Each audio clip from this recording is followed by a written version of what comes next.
Hi everyone, so today I'm reviewing the Coco Soul क्या नाम है यार प्रोडक्ट के नाम ही मुझे याद नहीं होते। Curl cult hydrating shampoo. तो पहले बोलते जो कर्ल कल्ट इस पे लिखा है इट क्लियरली शोज कि ये शैम्पू पता है किन लोगों को दिमाग में रख के बनाया गया है। डेफिनेटली वो लोग जिनके बाल कर्ली हैं, मेरे भी कर्ली वेरी ड्राई हैं, ड्राई रफ फ्रिजी, तो उन लोगों को एज वेल एज उन लोगों को जो कर्ली गर्ल मेथड आजकल बहुत फॉलो कर रहे हैं। मैं नहीं करती हूँ, मेरा रूटीन बहुत ज़्यादा सिंपल है। I oil my hair with coconut oil, मुझे वही ऑयल सूट करता है, पैराशूट का कोकोनट ऑयल सिंपल।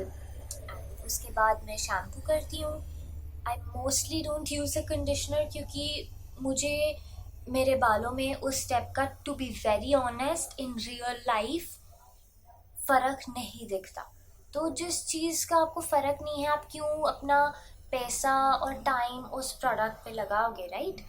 और उसके बाद मतलब बाल वॉश करने के बाद I use the fix my curls, what is it called, curling cream या कर्लिंग बटर। मैंने कल ही उसके बारे में रिव्यू भी बनाया है, I have to post that also. तो वो लगाती हूँ and then I follow it up with jojoba oil. Simple routine, ज़्यादा दस नॉट टू मच कि मेरा पूरा दिन अपने रूटीन ही करने में निकल जाए। And no, I don't second day style, third day, fourth day style, नहीं, मैं कुछ नहीं। इधर I wear my hair loose और I just twist my hair and tie it in a bun, बस यही करती हूँ।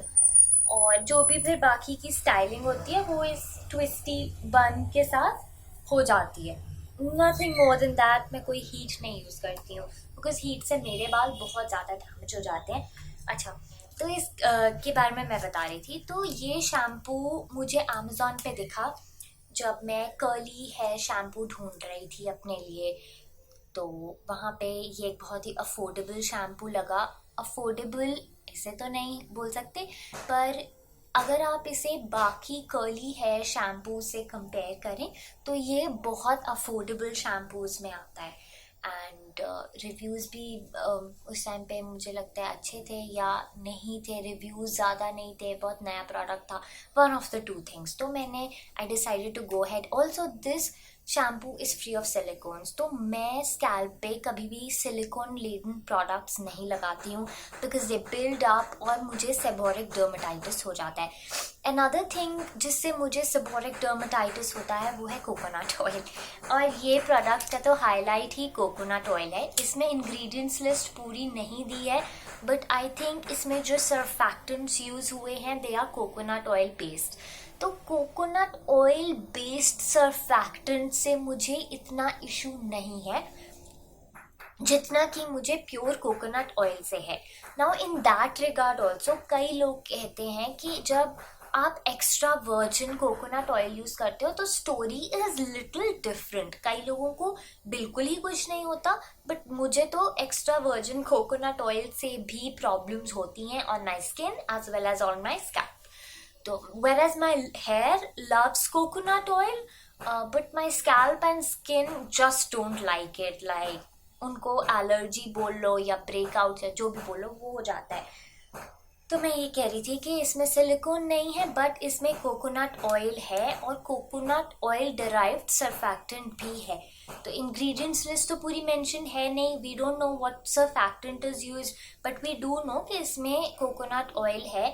बट वो मेरे हिसाब से जिस तरह से बता रखा है तो वो ना एक बहुत ही कम क्वांटिटी में है, लाइक नेग्लिजिबल। तो इसलिए फिर मैंने ये प्रोडक्ट खरीद लिया। अफोर्डेबल था, नया भी था, अच्छा लगता है कुछ नया ट्राई करना। और मतलब ठीक है, एवरीथिंग इज़ नाइस।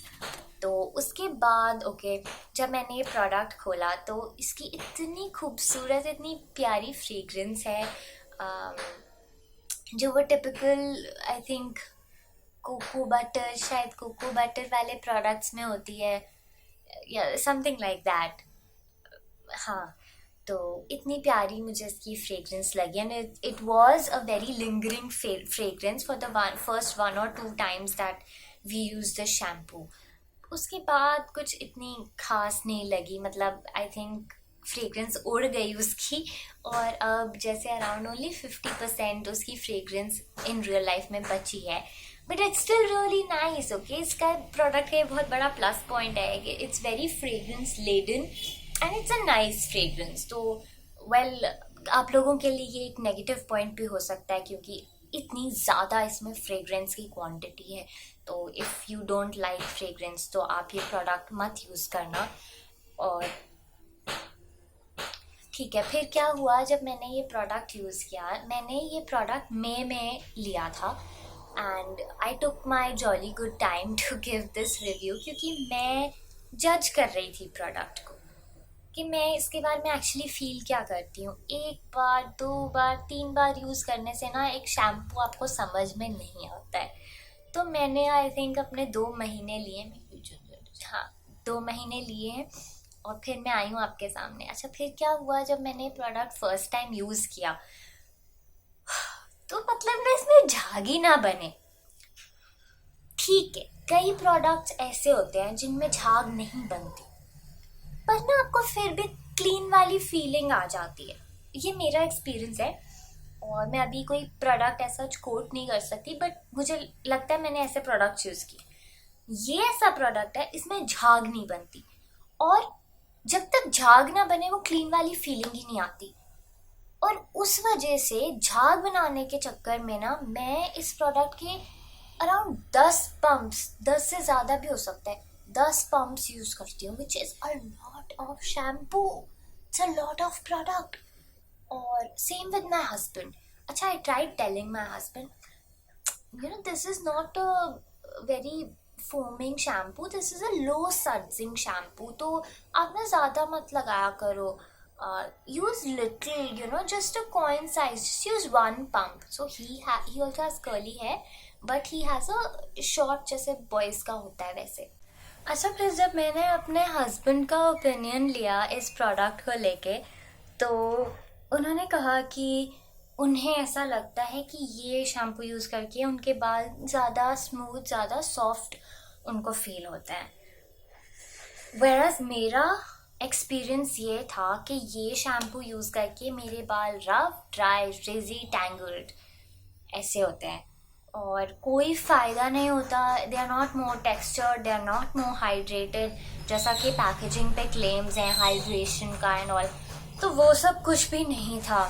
अदरवाइज़ अगर मुझे ये शैम्पू अच्छा लगता तो मैं इसके जो बाकी रेंज है उसके प्रोडक्ट्स भी मंगाती, बट शैम्पू ही इतना मुझे अजीब सा लगा।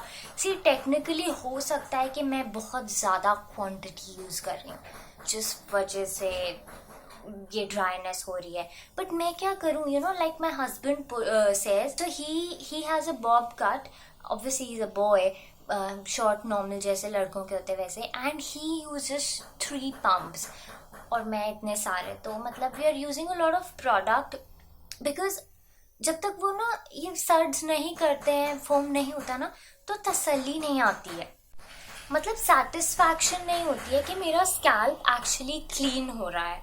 तो ये सीन है। तो मुझे लगता है कि मी repurchasing this shampoo is like बहुत स्लिम चांसेस है उस चीज़ के।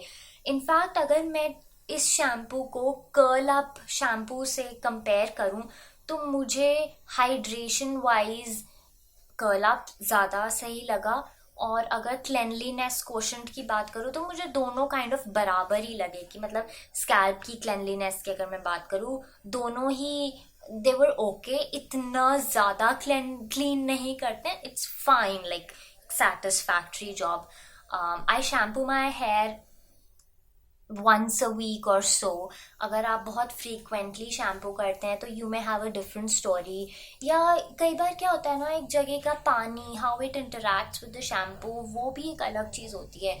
तो अगर आप चाहें you can give this shampoo a try, 300 something का शायद ये ऑनलाइन अमेजोन पे अवेलेबल है, तो you can give it a try, but मैं बोलूँगी कि कुछ खास एक्सपेक्ट मत करना, बट अगर आपको ये सूट कर गया तो वेरी नाइस, और कमेंट भी करना मुझे नीचे आके। इवन जो अर्थ रिदम का मुरु बटर शैम्पू बार है, मुझे वो भी इससे ज़्यादा डिसेंट लगा, क्योंकि वो भी मेरे बालों को इतना ज़्यादा ड्राई आउट नहीं करता जिस तरह से मतलब one can feel it shampoo करने के बाद ना, जो जो एक roughness, even while they are wet, तो जो एक टैंगल्ड ऐसे उलझे उलझे से एक रफनेस फील होती है ना, मतलब वो बहुत ज़्यादा है।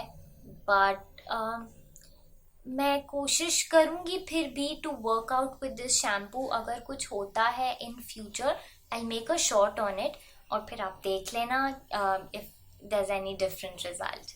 ठीक है, so stay tune to my channel and I hope you found my video infotaining and ठीक है, if there's anything else you wanna ask me, post it in the comments. I'll be happy to answer you ASAP. Bye bye.